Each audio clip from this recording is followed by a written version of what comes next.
Mr. President. The senator from Alaska.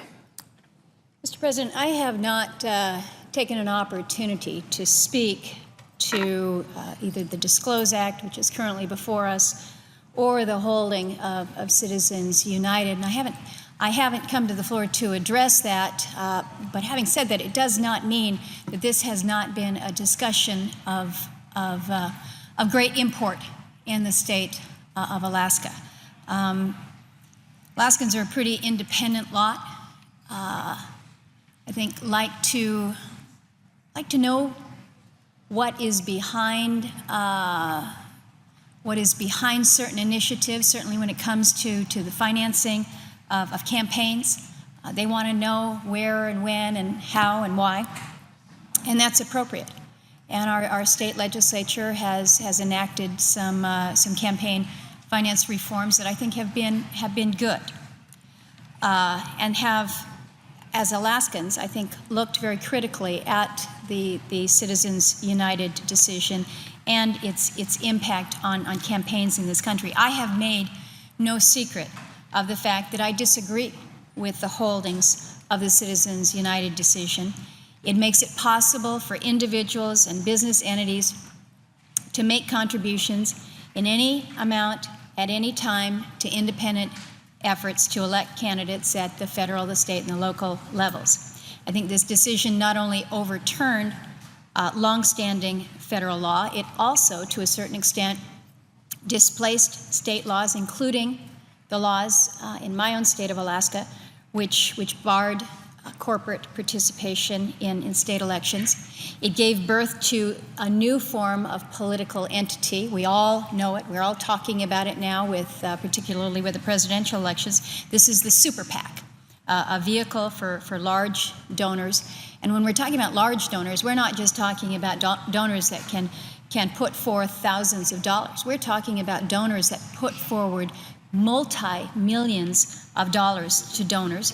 And it's done to influence the American political process in secret by contributing to organizations with very patriotic names, but they lurk behind post office boxes. There is an anonymity. There is a covering that I don't think that the American public expects nor respects. I believe very strongly, that the Citizens United decision is corrosive to democracy, and at a very minimum, the American people who deserve to know who is really behind the organizations, who's funding them, what their real agendas are.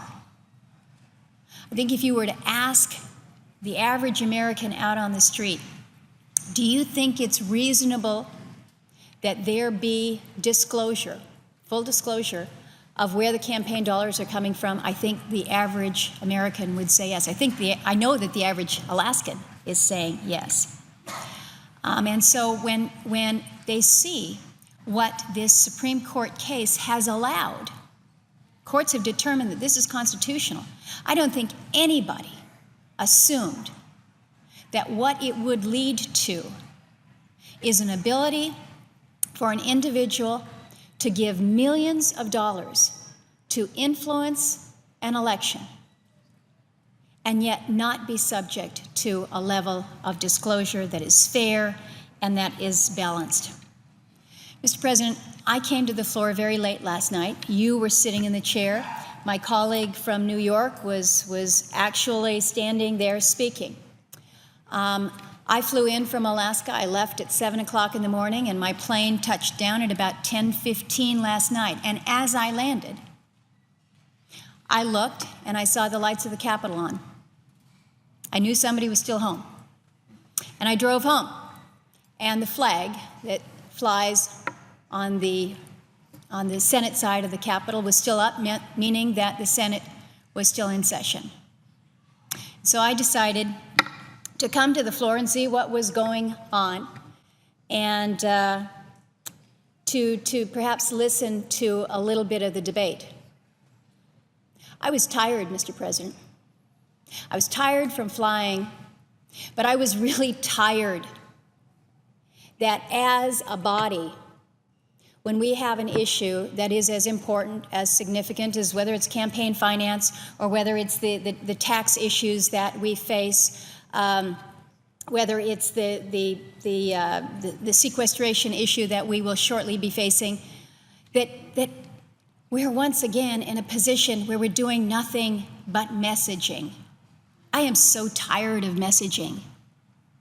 And I think that the folks that we represent are tired of us messaging. I want us to have some reforms when it comes to campaign finance and the disclosure that the American public thinks makes sense. That they say, good, this is not something where you're hiding behind the organization, whether it's a 501c4 or 501c3 or a super PAC or whatever it is, however we define it. We want to know that you're open and you're transparent so that we get it. Now, I didn't stay too late last night to listen to the debates, but I will tell you that the comments that I heard from my colleagues were pretty sound. For the life of me, I can't fathom why it is appropriate that the name, the address, the occupation of an individual that makes a contribution of between $200 and $5,000 to Lisa Murkowski's committee must be disclosed. That's what is required under the law. But somehow or other, there's a constitutional right for someone who gives $1 million, $15 million to an independent effort that either supports or opposes my election, that they can do so in secrecy. They can do so in a way that is not subject to disclosure. I don't think that makes sense, and I don't think it would make sense to anybody else out there on the street. What's the difference? What's the difference? But I would also suggest to you, Mr. President, that the converse is true as well. I don't believe that the membership lists of whether it's the Sierra Club or it's the National Rifle Association or whether it's the NAACP, I don't think that those lists need to be made public because an organization has made a relatively small donation from its treasury funds to independent efforts. Those who choose to affiliate with broad-based membership organizations deserve, I think, to have their privacy interests maintained. So you've got things going on both sides here. So again, what we should be doing in this case is trying to figure out where that balance is. Where is that fairness?